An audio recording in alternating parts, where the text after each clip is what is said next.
Queridos, nessa série de 5 vídeos, estamos discutindo os princípios da administração pública previstos lá no artigo 37 da Constituição Federal.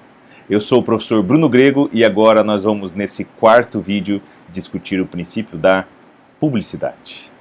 Vamos lá?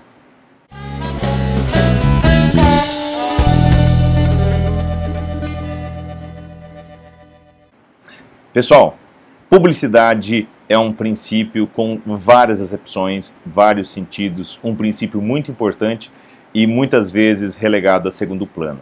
Num primeiro momento, é necessário que nós lembremos que publicidade em matéria de administração pública tem 2 sentidos: a publicidade como transparência e publicidade como eficácia. Publicidade, eficácia e publicidade, transparência. Publicidade como eficácia é o requisito para que alguns atos da administração pública só se tornem eficazes uma vez publicados. É o caso das leis, por exemplo. Uma lei só se torna eficaz uma vez que ela tenha sido publicada no Diário Oficial. Falando de ato administrativo, ainda que normativo, também se aplica muitas vezes o critério da publicidade. É o caso dos extratos de contratos administrativos, é o caso de decretos e outros atos normativos infralegais que dependem da publicidade para que atinjam eficácia. Essa então é a publicidade no sentido de eficácia. Temos também a publicidade no sentido de transparência. É a publicidade de tornar as coisas públicas, abertas ao público. A publicidade, nesse sentido, é um instrumento de controle da administração pública, tanto do controle pelos meios oficiais, quanto pelo controle social. O controle, então, é instrumentalizado pela publicidade. Somente com a publicidade, ou seja, com a transparência, nós sabemos o que se passa na administração pública. Por isso é que os últimos atos que nós temos no sistema jurídico brasileiro sobre transparência, principalmente a nova contabilidade pública, que alterou a Lei de Responsabilidade Fiscal e a Lei de Contabilidade Pública, bem como a Lei de Acesso à Informação, trazem um dever de transparência ativa à administração pública. Não basta que a administração espere passivamente os pedidos de publicidade, que geralmente é o que acontece. Mas também a administração precisa cumprir ativamente esse dever de publicidade. Vejam então que nesse sentido nós temos 2 acepções, 2 sentidos para a publicidade: publicidade transparência e publicidade eficácia. Mas não para por aí. Sempre é bom lembrar que em matéria de publicidade nós temos alguns direitos específicos que estão previstos na Constituição Federal. A exemplo, eu trago aqui para vocês o direito de receber dos órgãos públicos informações de seu interesse particular ou de interesse coletivo ou geral. Está lá no artigo 5º, inciso 33. Também o direito à obtenção de certidões em repartições públicas para a defesa de direitos e esclarecimento de situações de interesse pessoal. Artigo 5º, inciso 34. E o direito de acesso dos usuários a registros administrativos e atos de governo, que está lá no artigo 37, parágrafo 3º, inciso 2º, tudo isso da Constituição Federal. Também é muito importante lembrar que nós temos, vindo lá do direito constitucional, alguns remédios constitucionais que são especificamente relacionados com a publicidade.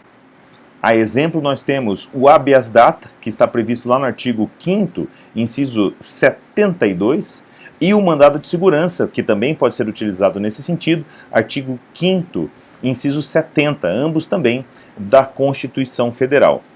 São 2 ferramentas muito importantes para que nós tenhamos o cumprimento da publicidade pela administração pública. Agora, apesar de a publicidade, principalmente a publicidade transparência, ser muito importante, nós temos que saber que existem limites para a publicidade. Nem tudo pode ser público na administração pública, né? O professor Eduardo Fortunato Bin, em sua tese de doutorado, discute muito bem como se dá a necessidade de sigilo na administração pública. Portanto, existem limites a essa publicidade. Alguns limites são os seguintes: por exemplo, qualquer violação à intimidade, à vida privada, honra, imagem de pessoas é limitada em termos de publicidade. Isso é uma combinação do artigo 5º, inciso 10, com o artigo 37, parágrafo 3º, inciso 2º da Constituição Federal. Também vemos que é necessário, muitas vezes, o sigilo da fonte para o exercício profissional. Isso envolve vários servidores públicos que exercem profissões regulamentadas. Artigo 5º, inciso 14. E também o sigilo tido como imprescindível à segurança da sociedade e do Estado, que é esse sigilo de que trata o professor Eduardo Bin, no artigo 5º, inciso 33, combinado com o artigo 37, parágrafo 3º da Constituição Federal. Não podemos esquecer, portanto, que existem limites muito importantes acerca da publicidade. E um último ponto específico em relação à publicidade, que está lá no artigo 37, parágrafo 1º da Constituição Federal, infelizmente, muitas vezes esquecido, o artigo 37, parágrafo 1º, é algo muito relevante quando nós falamos de regramento da atuação dos agentes públicos. E vocês vão perceber, reflitam sobre isso, que muitas vezes a publicidade da administração pública e de muitos agentes públicos, inclusive publicidade que tem havido ultimamente de ações da administração pública e de órgãos estatais em investigações criminais, em processos judiciais, descumprem diametralmente o artigo 37, parágrafo 1º, que diz o seguinte, vejam que impressionante: a publicidade dos atos, programas, obras, serviços e campanhas dos órgãos públicos deverá ter caráter educativo, informativo ou de orientação social, dela não podendo constar nomes, símbolos ou imagens que caracterizem promoção pessoal de autoridades ou servidores públicos. Vejam, portanto, pessoal, que a publicidade de tudo que é feito na administração pública deve ter esse caráter informativo, esse caráter de educação social. E a vedação é expressa. Dessa publicidade não pode constar imagem, nome, frase, expressões que identifiquem quem é o gestor. Portanto, toda a publicidade da administração pública que tenha essas características é absolutamente inconstitucional. Fiquem de olho, então, pessoal.